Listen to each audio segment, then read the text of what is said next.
Degree 5వ semester అధ్యాయం 1 కవితా ప్రక్రియలలో పద్యం గురించి ఇంతకు ముందు వీడియోలో తెలుసుకున్నాం. ఈ వీడియోలో పాట గురించి తెలుసుకుందాం. పాట మనిషి జీవితంలో ఎంతో ప్రాధాన్యతను సంతరించుకున్నటువంటిది. సాహిత్య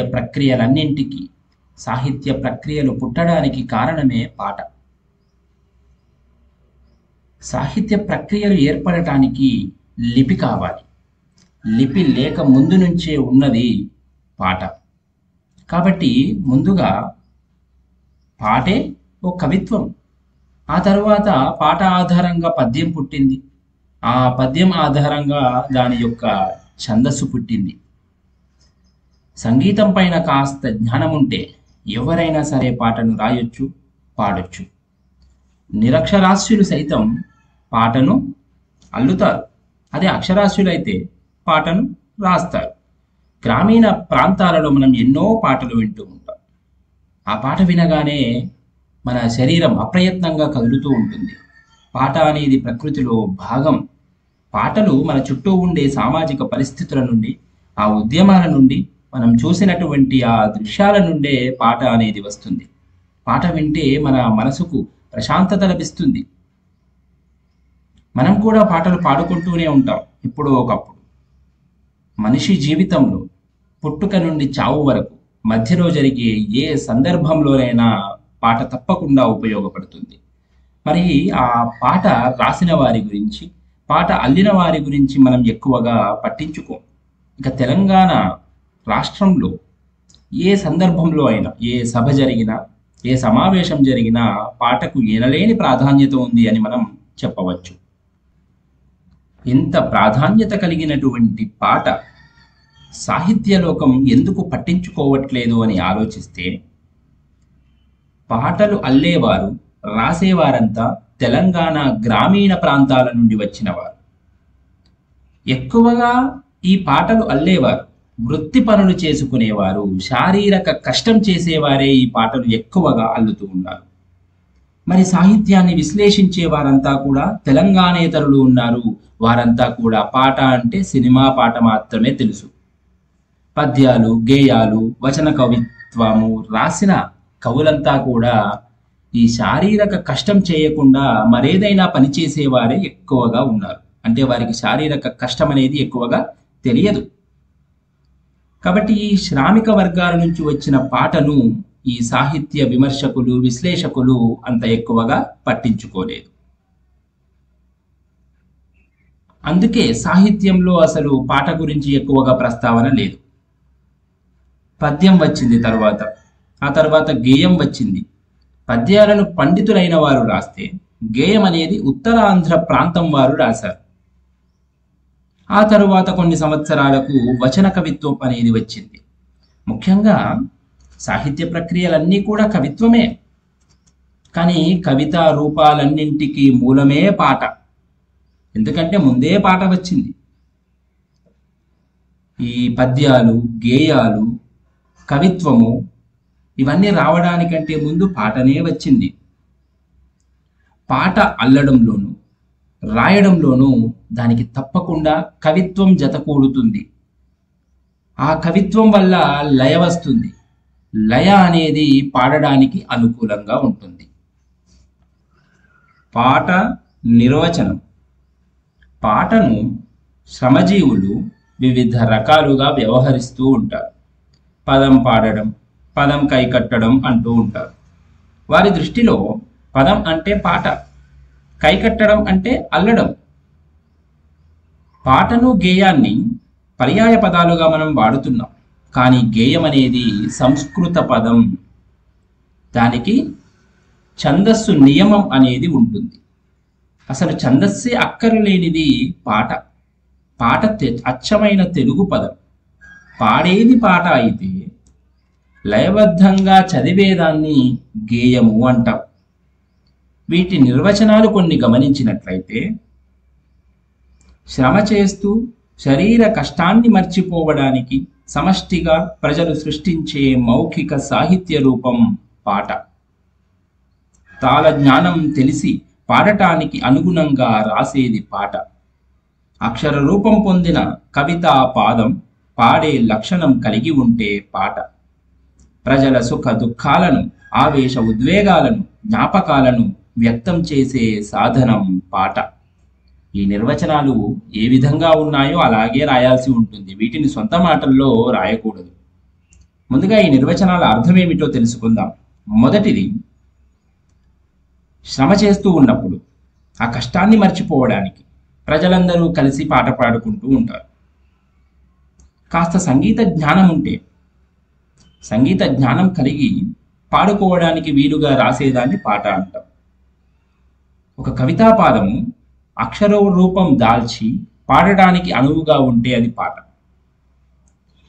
ప్రజలకు కలిగే సుఖాలు, దుఃఖాలు, ఆవేశాలు, ఉద్వేగాలు, జ్ఞాపకాలు అంటే మనసులో కలిగే ఏ భావాన్నైనా సరే వ్యక్తం చేయడానికి ఒక సాధనంగా పాటను ఉపయోగించుకుంటారు గ్రామీణ ప్రాంతం వారు. పాట యొక్క లక్షణాలు గమనించినట్లయితే, సాహిత్య ప్రక్రియల్లో ప్రతి ప్రక్రియకు లక్షణం ఉంటుంది. గేయానికి కొన్ని లక్షణాలు, పద్యానికి కొన్ని లక్షణాలు ఉంటాయి. అలాగే పాటకు కూడా కొన్ని లక్షణాలు ఉన్నాయి. అక్షర రూపం దాల్చినటువంటి ఒక కవిత వాక్యం పాడే లక్షణాన్ని కలిగి ఉంటే దాన్ని మనం పాట అంటాం. పాటకు ఒక శబ్ద లయ ఉంటుంది, అంటే వినసొంపుగా ఒక లయబద్ధంగా ఉంటుంది. ఈ పాటను పాడేవారు ఆ పాటలోని లయకు అనుగుణంగా కొన్ని అక్షరాలను సాగదీస్తారు, కొన్ని అక్షరాలను కుదించుకుంటూ ఉంటారు. పాటలలో కూడా కొన్నిసార్లు మాత్రాగణాలు ఉపయోగించవచ్చు. తప్పకుండా ఉపయోగించాలని నియమం లేదు, కానీ అవసరమైతే ఉపయోగించుకోవచ్చు. ఈ పాట పాడేవారు వారి గొంతును పలు రకాలుగా మారుస్తూ ఉంటారు, అందులో ఉన్న భావాన్ని బట్టి, అందులో ఉన్న అక్షరాలను బట్టి. ఇక పాడేవారి సంగీత జ్ఞానానికి బట్టి ఆ పాటకు లయ అనేది సమకూరుతుంది. అంటే సంగీత జ్ఞానం ఎక్కువగా ఉంటే ఇంకాస్త లయబద్ధంగా ఉండడం, లేదా సంగీత జ్ఞానం లేని వారు పాడేది మరొక రకంగా ఉండడం జరుగుతుంది. ఎలా ఉన్నా వినసొంపుగానే ఉంటుంది.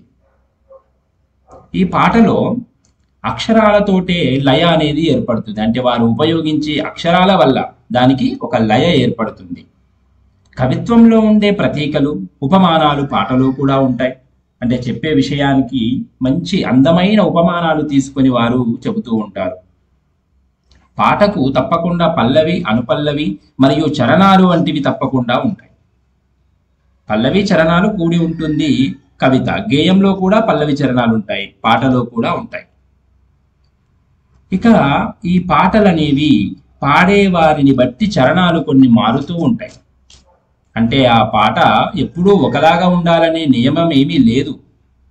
ఆ పాట ఒకరు పాడుతున్నప్పుడు అది మరొకరు విని దాన్ని పాడేటప్పుడు కొన్ని చరణాలు మార్చుకోవచ్చు, కొన్ని మార్పులు చేర్పులకు గురి అవ్వచ్చు. ఈ పాటలు అజ్ఞాత కర్తృత్వం ఉంటుంది. అంటే కొన్ని పాటలు ఎవరు రాశారో తెలియదు, అసలు ఎవరు అల్లారు ఈ పాట, ఎవరు రాశారో తెలీదు. ఎప్పుడో ఒకప్పుడు ఒకరు పాడుకుంటారు, అది మరొకరు ఆ విధంగా అది ప్రచారం అవుతూ వస్తుంది. అది ఎవరు రాశారో ఎవరికి తెలియకుండా పోతుంది. పాటలో పునరావృత్తి ఉంటుంది. అంటే పాటలో కొన్ని పదాలు కానీ కొన్ని పాదాలు కానీ మరలా మరలా వస్తూ ఉంటాయి. ఇలా రావడం వల్ల వినడానికి చాలా అందంగా ఉంటుంది. ఒకటి, త్వరగా గుర్తుండే అవకాశం ఉంటుంది. చివరి లక్షణము, పాటకు నియమిత స్వరూపం ఉండదు. అంటే పాట ఇలాగే ఉండాలి అని నియమమేమీ లేదు. గేయాలు వారు ఎలా రాశారో అలాగే ఉండాలి, మార్పులు చేర్పులకు గురి కావడానికి వీల్లేదు. ఎందుకంటే ఛందో నియమం కూడా ఉంటుంది కాబట్టి. కానీ పాట అలా కాదు. అది ఒకరి నుండి మరొకరికి వ్యాప్తి చెందుతున్నప్పుడు పలు రకాల మార్పులకు గురి అవుతుంది. పాట పొడిగించబడుతుంది లేదా కుదించబడుతుంది. కొన్ని పాదాలు వారికి నచ్చినట్లుగా మార్చుకోవడం జరుగుతుంది. ఇలా పలు రకాల మార్పులకు గురి అవుతూ ఉంటుంది పాట. పాట రచనలో వస్తువు ప్రాధాన్యత. ఏ సాహిత్య ప్రక్రియలో అయినా వస్తువు అనేది అతి ముఖ్యమైనది. కవి ఒక పద్యం రాయాలన్నా, ఒక గేయం రాయాలన్నా, ఒక పాట రాయాలన్నా ముందుగా వస్తువును నిర్ణయించుకుంటాడు. మనకు కనిపించే దేనినైనా వస్తువుగా స్వీకరించవచ్చు. అంటే మనం నివసిస్తున్న పరిస్థితులను బట్టి, మనం చూస్తున్న విషయాలను బట్టి రచయిత ఒక వస్తువును ఎంపిక చేసుకుంటాడు. ఆ వస్తువు పాఠకులందరికీ తెలిసినదే ఉంటుంది. కొత్త వస్తువు ఏమీ ఉండదు, అందరికీ తెలిసిన వస్తువే. ఉదాహరణకు మనిషి గురించి, ప్రకృతి గురించి, నిర్జీవమైనవి సజీవమైన వాటి గురించి, మానవ సంబంధాల గురించి, ప్రేమ, కోపం, కరుణ, దయ, పేదరికం, తల్లి, తండ్రి, జాలి, వ్యవసాయం, పాఠశాల, కళాశాల, విశ్వవిద్యాలయం, ఉపాధ్యాయులు, స్నేహం, కులం, మతం, పక్షులు, జంతువులు, సెలయేళ్ళు, నీటి చెలిమె, వెన్నెల, ఆకాశం, ఇలా చెప్తూ వెళ్తే ఎన్ని వస్తువులైనా స్వీకరించవచ్చు. అంటే ఈ వస్తువే తీసుకోవాలి, ఈ వస్తువు తీసుకోకూడదు అనే నియమం ఏమీ లేదు. ఇలాంటి వస్తువు తీసుకొని ఒకరు పద్యం రాయొచ్చు అదే వస్తువుతో, ఒకరు కవిత్వం రాయొచ్చు, మరొకరు పాట రాయొచ్చు, మరొకరు గేయం రాయొచ్చు. ఏదైనా రాయనివ్వండి, వస్తువు అయితే ఏదైనా తీసుకోవచ్చు. కొంతమంది కథలు కూడా రాస్తారు అదే వస్తువు తీసుకొని. అంటే అది వాస్తవికంగా ఉండాలి. ముఖ్యంగా అభూత కల్పనలు ఉండకుండా వాస్తవికమైనటువంటి విషయం తీసుకొని పాటలు రాయొచ్చు. ఇంగ్లీష్లో కంటెంట్ అంటారు. మనం ఏ కంటెంట్ తీసుకొని రాస్తున్నాము అనేది ముఖ్యమైనది. దీనినే అలంకారికులు ఇతివృత్తము అన్నారు. ఆ పాటలో ఇతివృత్తం ఏమిటి అంటారు, అంటే దాని అసలు విషయం ఏమిటి. అయితే మనిషి జీవిస్తూ ఉన్నప్పుడు ఎన్నో కష్ట నష్టాలకు గురి అవుతూ ఉంటాడు, ఎన్నో సంఘర్షణలు కలుగుతాయి, ఎన్నో సమస్యలు దాటుకుంటూ వెళ్తాడు. ఇవన్నీ కూడా కవితా వస్తువుగా మారిపోతూ ఉంటాయి. అంటే కవి తను ఒక పద్యం రాస్తాడు లేదా ఒక పాట రాస్తాడు. అసలు అది ఎందుకు రాస్తున్నాడు, అతని లక్ష్యం ఏమిటి, ఆ పాట ద్వారా చెప్పదలుచుకున్నది ఏమిటి, అదే వస్తువు అవుతుంది. శ్రీశ్రీ గారు అంటారు, కుక్క పిల్ల, అగ్గిపుల్ల, సబ్బు బిళ్ళ, కాదేది కవితకు అనర్హం. ఈ విధంగా పాట కోసం ఏ వస్తువునైనా మనం స్వీకరించవచ్చు, దేనిపైనైనా కూడా పాటను రాయవచ్చు. పాట రాయడానికి ముఖ్యంగా కవి తన జీవితం నుండి ఎంచుకుంటే అది ఆకట్టుకునేలా ఉంటుంది. పనిచేసే విషయం అంటే ఏదైనా శ్రమ చేస్తున్నప్పుడు దాని గురించి కూడా పాటలు రాయవచ్చు. శ్రీశ్రీ గారి కవిత్వం చూసినట్లయితే వారు అనేక వస్తువులు మన చుట్టుపక్కల మనం చూసేవే ఎన్నుకొని వారు అందమైనటువంటి కవిత్వం రాయడం జరిగింది. కవి యొక్క దృష్టి కోణాన్ని బట్టి, అంటే ఒక్కొక్కరు ఒక్కొక్క వస్తువుని అనేక రకాలుగా దర్శిస్తూ ఉంటారు. మన సమాజం గురించి కావచ్చు, రాజకీయాల గురించి, సంస్కృతి గురించి, అనేక అంశాల గురించి వస్తువుగా తీసుకొని పాటను రాయవచ్చు. ఆ రాసేటప్పుడు అంటే ఒక వస్తువు మనం గ్రహిస్తున్నప్పుడు ఆ వస్తువు గురించి లోతుగా మనం తెలుసుకోవాలి. తప్పకుండా దాని గురించి మనం పూర్తిగా తెలుసుకున్నప్పుడే ఒక చక్కని పాటను మనం రాయగలుగుతాం. దాని గురించి సూక్ష్మ పరిశీలన కూడా ఉండాలి.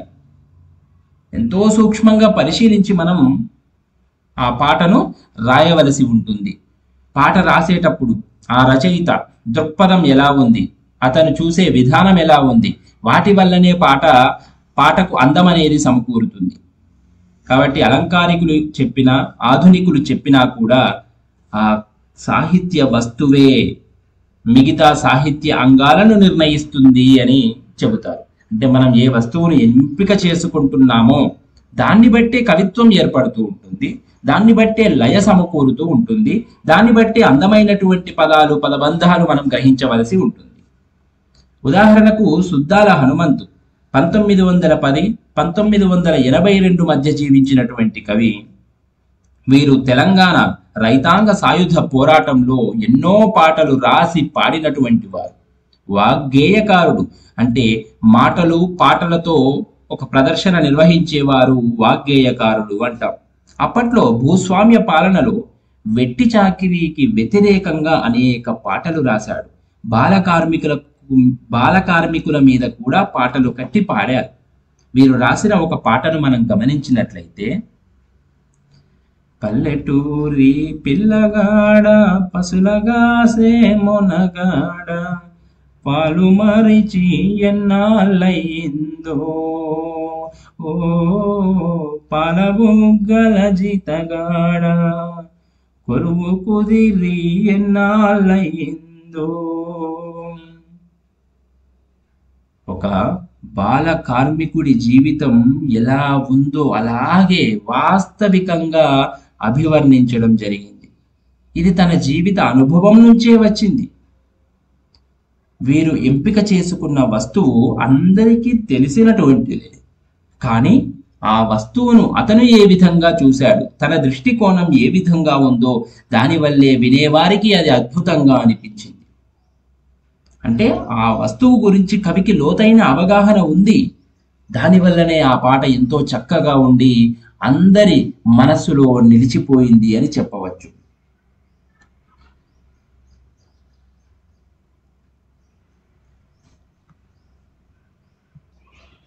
ఈ పాటలు లిపి లేకముందే ఏర్పడ్డాయని మనం చెప్పుకున్నాం. చదువు రానటువంటి వారు సైతం వారి మనసులో కలిగే భావాలను ఒక తాడును పేనినట్లు, ఒక తాడును అల్లినట్లు పాటను కూడా అందంగా అల్లుకుంటూ పోతారు. వారినే మౌఖిక కవులు అంటారు. కాబట్టి ఎవరైనా సరే ఆ పాట చాలా చక్కగా రావాలంటే ముందు మంచి వస్తువును ఎంపిక చేసుకోవాలి. ఆ వస్తువును ఎంపిక చేసుకున్న తర్వాత అందమైన పదాలతో పాటను అల్లడం మొదలు పెట్టాలి. ఉదాహరణకు ఒక పాట గమనించినట్లయితే, వాగులో కోనేరు మెడ నిండా తాయెత్తు, వంగొంగి స్నానాలు చేస్తుంటే చెలికాడ, వలపు నిలుపలేక వస్తిరా చెలికాడ, నీళ్ళ వంటి కులం నీదిరా చెలికాడ, పాల వంటి కులం నాదిరా చెలికాడ. ఈ పాటలో వస్తువు చూసినట్లయితే ప్రేమ గురించి, కులం గురించి ఉన్నాయి. అంటే ఒక రెండు కులాల మధ్య ఉన్నటువంటి తేడాను ఇందులో వివరిస్తున్నారు. ఒక ఎక్కువ కులం స్త్రీ తక్కువ కులం పురుషుణ్ణి ప్రేమించింది, కాబట్టి కులంలో ఉండే కట్టుబాట్లు అడ్డు వచ్చాయని ఈ పాటలో మనకు తెలియజేస్తుంది.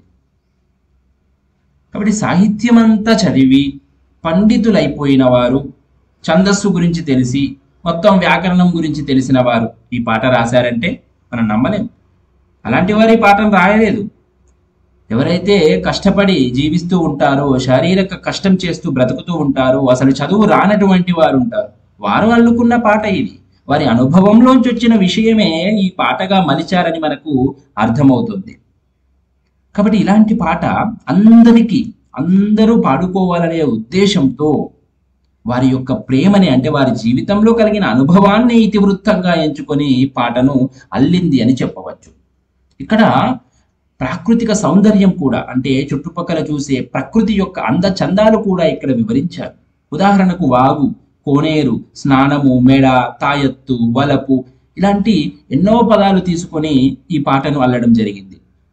అంటే వారి అనుభవం చెప్పడానికి ఏదో ఎవరికి తెలియని పదాలు, వారి పాండిత్యం అంతా ప్రదర్శించుకోవడానికి అర్థం కానటువంటి పదాలు ఇక్కడ అస్సలు తీసుకోలేదు. అందరికీ తెలిసిన పదాలే, చాలా సులభమైనవి, ఒక్కసారి వింటే అర్థమైపోయే పదాలే తీసుకొని ఈ పాటని అల్లారు అని మనం చెప్పవచ్చును. ఈ పాటలు కూడా వస్తువు అలాగే ఉంటుంది, ప్రాంతాలు మారుతూ ఉన్నప్పుడు అందులోని పదాలు కూడా మారిపోతూ ఉంటాయి. ఉదాహరణకు నల్లగొండ జిల్లాలో కొన్ని రకాల పదాలు ఉపయోగిస్తూ ఉంటారు, కాబట్టి అక్కడ ఇదే పాటను వేరే పదాలతో పాడవచ్చు. మరి వరంగల్ జిల్లాకు వెళ్తే ఇదే పాట కొన్ని పదాలు మార్పులు చేర్పులు చేసుకొని దాన్ని పాడుకుంటూ ఉంటారు. ఎందుకంటే వారి జీవితంలో ఆ భాష ఉపయోగిస్తారు కాబట్టి ఆ పాటలోని అర్థాన్ని గ్రహించి వారి పదాలలో వారు పాడుకుంటూ ఉంటారు. ఇక ఉదాహరణకు ఒక రైతు గురించి పాట పాడాలి అంటే, లేదా పాటను అల్లాలి అంటే, రైతు యొక్క జీవితంలోని కష్ట సుఖాలన్నీ ఆ కవికి తెలిసి ఉండాలి. అంటే అతను కూడా రైతు అయి ఉండాలి, అన్ని కష్టాలు అనుభవించి ఉండాలి, అప్పుడే అందమైన పాట బయటికి వస్తుంది. కాబట్టి ఎవరైనా సరే వారు చేసే వృత్తి గురించి, వారు పడిన కష్టాల గురించి వాటినే వస్తువుగా ఎంచుకొని వారు పాటను అల్లుతూ ఉంటారు ఎక్కువగా. ఇక రైతు జీవితంలో సుఖాల కంటే కష్టాలే ఎక్కువగా ఉంటాయి, అది అందరికీ తెలిసినటువంటి విషయమే. ఇక్కడ ఒక పాట గమనించినట్లయితే, ఆకుపచ్చ చందమామ నువ్వేలే నువ్వేలే, నీకు మచ్చాలేడా లేనే లేవులే లేవులే. నింగిలున్న చందమామయ్య చేతిలో మహిమ ఏమున్నది, మన్నుల నుంచి అన్నం తీసే మహిమ నీకున్నది. ఆకాశంలో చుక్కల మధ్య ఉన్న చందమామ అంతకంటే అందంగా చెమట చుక్కల్లో నివసించే రైతే ఉంటాడట. చందమామకు మచ్చ ఉందట కానీ రైతుకు మచ్చే లేదట. ఎంత అద్భుతంగా, ఎంత మంచి ఉపమానాలు తీసుకొని ఎంత గొప్పగా వర్ణించాడో చూడండి కవి. ఈ పాట రాసింది సుద్దాల అశోక్ తేజ గారు. ఇందులో ఉపవాస నెలవంక అనే పోలికతో ఈ పాటలోని వస్తువు ఏమిటో మనకు కవి తెలియజేశారు. పాట రచనలో శిల్పం పాత్ర. మనం కొన్ని ఉదాహరణలు తెలుసుకుందాం. ముందుగా, కుమ్మరివాడు ఒక ఆకారం లేని మట్టి ముద్దను తీసుకుని అందమైన కుండ తయారు చేస్తాడు. ఒక శిల్పి ఆకారం లేని రాయిని తీసుకుని తన ఒలితో చెక్కి అందమైన దేవుడి బొమ్మను తయారు చేస్తాడు.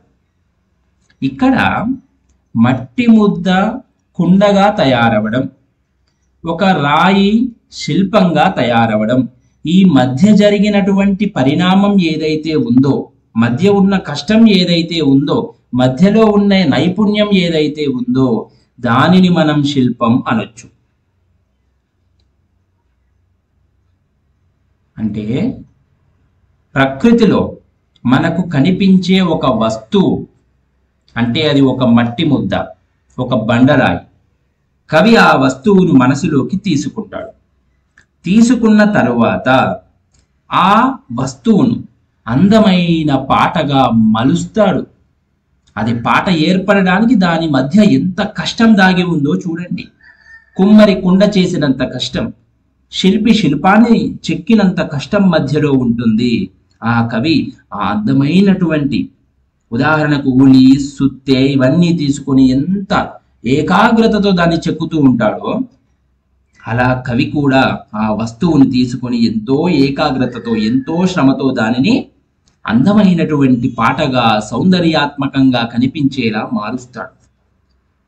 ఏ సాహిత్య ప్రక్రియలో ఒక వస్తువుని తీసుకొని రాయాలన్నా, అంటే పద్యం రాయాలన్నా, గేయం రాయాలన్నా, కథ రాయాలన్నా తప్పనిసరిగా ఈ ప్రక్రియ అంతా ఉంటుంది. అంటే ఒక ముడి పదార్థాన్ని తీసుకొని దాన్ని కళాత్మకంగా చెప్పగలగాలి. దీనినే సాహిత్య శిల్పం అంటాం. పాటను రాయాలంటే ఎంపిక చేసుకున్న వస్తువుతో పాటు శిల్పం కూడా అంతే ముఖ్యం. అసలు కవి ఏం చెప్పదలుచుకున్నాడో ముందు తనకు అవగాహన ఉండాలి. దానిపైన లోతైన అవగాహన ఉన్నప్పుడే మనం ఆ వస్తువుకు ఒక రూపాన్ని తీసుకురాగలుగుతాం. వస్తువు ఒక రూపాన్ని తీసుకువచ్చి ఆ రూపాన్ని అభివ్యక్తం చేసే పద్ధతే శిల్పం. ముందుగా ఒక రూపం తీసుకురావాలి, ఆ తర్వాత దానిని పాటగా మార్చడం కోసం తన జీవితంలోని, అంటే తన నిజ జీవితంలోని అనుభవాలను, వాటితోనే ఒక సహజంగా ఆ పాటకు అందచందాలు తీసుకురావాలి. మంచి భాష ఉపయోగించాలి. అందమైన నుడికారాలు, పదబంధాలు, అనేక ప్రతీకలు మరియు ఉపమానాలు తీసుకొని అలంకారంగా పాటను రాయవలసి ఉంటుంది. ఈ రాసే విధానాన్ని ఆంగ్లంలో టెక్నిక్ అంటారు. ఒక టెక్నిక్తో రాయాల్సి ఉంటుంది. అప్పుడే అది ఆ పాట ఎంతో అందంగా వస్తుంది. శిల్పంలో మనకు కొన్ని భావ ప్రతిమలు, ప్రతీకలు, భాష ముఖ్యమైనటువంటి అంగాలు. మంచి భావం ఉండాలి చెప్పే విధానం, అందమైన ఉపమానాలు తీసుకోవాలి, భాష కూడా ముఖ్యమైనదే. ఈ మూడు ఉన్నప్పుడు శిల్పం చాలా గొప్పగా వస్తుంది అని చెప్పవచ్చు మనం. ఇక వస్తువు, రూపం, శిల్పం, ఈ మూడింటి గురించి అవగాహన లేకపోతే అందమైన పాట రాయడం చాలా కష్టం. కాబట్టి పాట వినేవారికి, అంటే శ్రోతలకు ఆకట్టుకునేలా ఉండాలంటే తప్పకుండా ఈ మూడింటి గురించి కవికి అవగాహన ఉండాలి. పాటలో వస్తుకు తగిన మాటలను మనం ఉపయోగించాల్సి ఉంటుంది. అప్పుడే ఆ శ్రోత మనస్సులోకి ఆ పాట ఆ విధంగా చేరిపోతుంది. ఆ వినేవారికి అనిపించాలి, ఆహా ఎంత గొప్పగా ప్రయోగించాడు పదాలు, ఎంత గొప్పగా తెలియజేశాడు, ఈ వస్తువు నాకు తెలుసు కానీ ఇలా చెప్పాలని నాకు ఎప్పుడు అనిపించలేదే అనిపించాలి.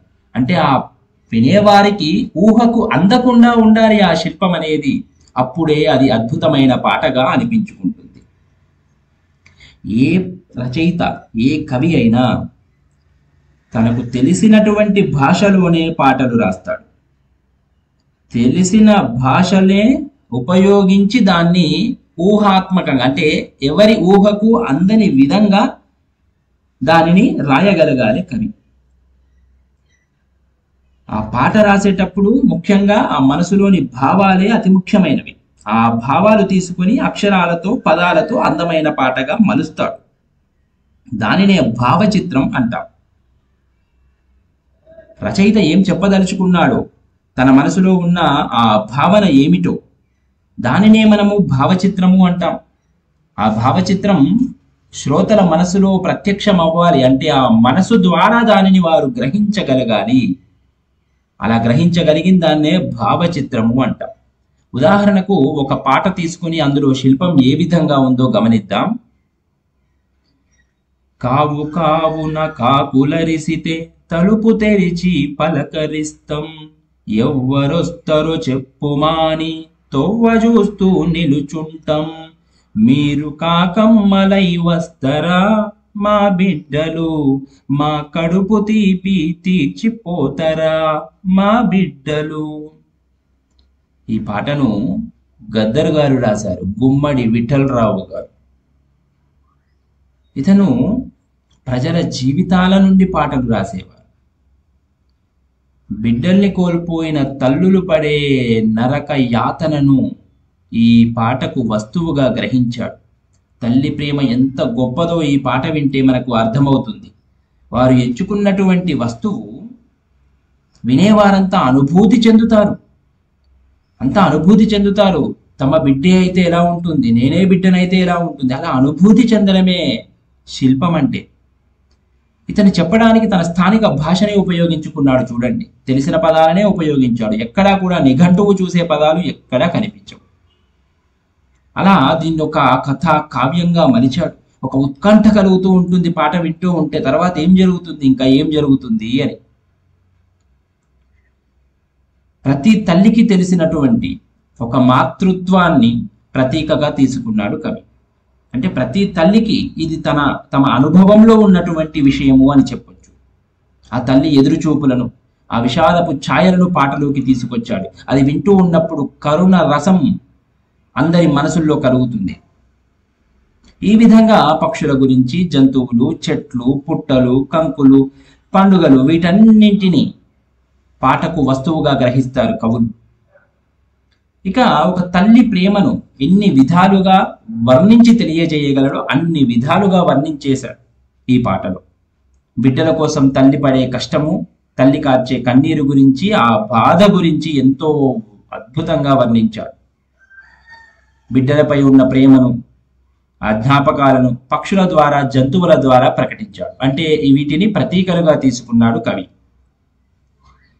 గుడ్డు తొలుసుకొని పుట్టిన కోడి పిల్లకు నీరు పెడుతాం, గద్దడేగలు తన్న వస్తే తల్లి కోడై కావలుంటాం, మా డొక్కలల్లో దాచుకుంటాము మా బిడ్డలు. తన మనసులో కలిగిన భావాలకు తగినటువంటి భాషను ఉపయోగించుకున్నాడు. చుట్టుపక్కల ఉండే పరిసరాలను ఉపయోగించుకున్నాడు. కొన్ని పక్షులను ఉపయోగించుకొని ఒక భావ చిత్రాన్ని తయారు చేశాడని చెప్పొచ్చు. ఆ భావచిత్రం మన కళ్ళ ముందు ప్రత్యక్షమవుతుంది. ఆ కోడి పిల్లలు అనగానే మనం చూసిన కోడి, ఆ పిల్లలు గుర్తొస్తాయి. గద్దడేగలు అనగానే పైనుండి ఆ కోడి పిల్లలను ఎత్తుకెళ్ళడానికి వచ్చే గద్దలు గుర్తొస్తాయి మనకు. వాటిని చూసి తల్లి ఏ విధంగా ఎత్తుకుపోకుండా కావలిగా ఉంటుందో అవన్నీ మన కళ్ళ ముందు ప్రత్యక్షమవుతాయి. దానినే భావచిత్రము అంటాం.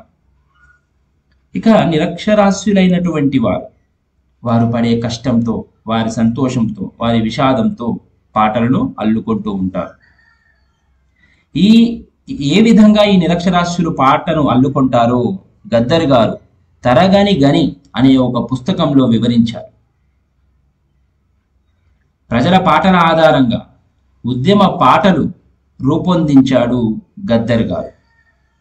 ఇందులో ప్రజా కళారూపాలు ఎన్నో ఉంటాయి. అందులో పాటకు ఎంత ప్రాముఖ్యత ఉందో ఈ పుస్తకంలో గద్దర్ గారు వివరించడానికి ప్రయత్నించారు.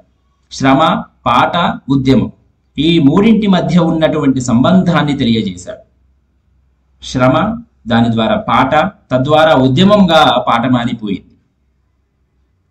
ఇక సినిమా పాటలు రాయడానికి దానికి కథ, సందర్భము, ఆ పాట ఏ విధంగా నిర్మిస్తారు, పాట రాయడానికి తీసుకోవాల్సిన జాగ్రత్తలు ఏమిటి, ఆ పాటకు ఉండే సంగీతం ఏమిటి, ఇలాంటి అంశాలన్నీ సి నారాయణ రెడ్డి గారు పాటలో ఏముంది నా మాటలో ఏముంది అనే ఒక పుస్తకంలో విశ్లేషించి తెలియజేశారు. పాట రాయడానికి ఓ పల్లవి ఉంటుందని, ఆ పల్లవి ఎంపిక చేసుకోవడంతో పాట ప్రాణం పోసుకుంటుంది. అంటే ముందు మనం పల్లవి ఎంపిక చేసుకుంటే ఇంకా పాట మొదలైనట్లే అని చెబుతూ, పల్లవికి తగినట్లుగా చరణాలు రాస్తేనే ఆ పాట సంపూర్ణత్వాన్ని పొందుతుందని వివరించాడట. పాట రాసేటప్పుడు రచయితకు తప్పకుండా సంగీత జ్ఞానం కాస్త ఉండాలని చెప్పుకున్నాం. పూర్తిగా సంగీతం గురించి మొత్తం ఆరితేరి ఉండాల్సిన అవసరం లేదు. ప్రాథమిక జ్ఞానం ఉంటే చాలు. అసలు పల్లవి అంటే ఏంటి, అనుపల్లవి అంటే ఏంటి, చరణం అంటే ఏంటి, వీటి మధ్య ఉండే భేదం ఏంటి, ఇవి తెలిస్తే చాలు అట. సంగీత జ్ఞానం కోసం ఏదో శిక్షణ కళాశాలకు వెళ్ళి నేర్చుకోవాల్సిన అవసరం లేదు, నేర్చుకుంటే ఇంకా బాగా పాటలు రాయగలుగుతారు అంటాడు సి నారాయణ రెడ్డి గారు. మౌఖిక సాహిత్యంలో ఉండే పాటలు అంటే ఆ గ్రామీణ ప్రజలు అల్లిన పాటలను బాగా గమనించాలి కవి. గమనించి వాళ్ళు ఎలా పాటలు అల్లుతున్నారు, ఎలా వస్తువును తీసుకున్నారు, ఎలా శిల్పం ప్రదర్శిస్తున్నారు, ఎలాంటి పదాలు ఎంచుకుంటున్నారో బాగా గమనించాలి. అలా గమనించినప్పుడు వారు రాసే పాటల్లో అద్భుతమైనటువంటి శిల్పం కనిపిస్తూ ఉంటుంది. వారు పాడే పాటలు శ్రోతలను ఆకట్టుకుంటాయి. ఆ పాడుతున్నప్పుడు భావ తీవ్రత అంటే వారి భావాలు ఎలా వ్యక్తపరుస్తున్నారు, నిజ జీవితంలో ఆ విషయాలు వారికి జరిగి ఉంటే వారు పాడుతున్నప్పుడు వినేవారిని ఆకట్టుకుంటుంది ఆ పాట. కాబట్టి ఈ విషయాలన్నీ పాట రాసే కవులు దృష్టిలో ఉంచుకోవాలి. పాటల గురించి బాగా అధ్యయనం చేయాలి, అభ్యాసం చేయాలి. అప్పుడు సరైన పాటలు రాయగలుగుతారు. ఇంతకు ముందు ఎందరో మౌఖిక పాటలు అల్లిన కవులు ఉన్నారు. ఆ పాటలన్నీ వినాలి లేదా చదవాలి. అప్పుడు ఒక వస్తువుని ఎంపిక చేసుకొని పాట రాయడం మొదలు పెట్టాలి. నేను వెంటనే పాట రాసేస్తాను అనడం కాదు. ముందు పాటల గురించి తెలుసుకో, సంగీత జ్ఞానం అలవర్చుకో. ఇంతకుముందు ఉన్న గ్రామీణ ప్రాంతాలలో అల్లిన పాటలన్నీ చదివి చూడు. అందులో వస్తువు ఏంటి, శిల్పం ఏంటి, రూపం ఎలా ఉంది, ఇవన్నీ బాగా గమనించు. గమనించుకున్న తర్వాత మాత్రమే పాటను రాయడం మొదలు పెట్టొచ్చు. అప్పుడు ఎవరైనా సరే పాటను రాయగలుగుతారు, పాడగలుగుతారు, పాడి అందరినీ మెప్పించగలుగుతారు.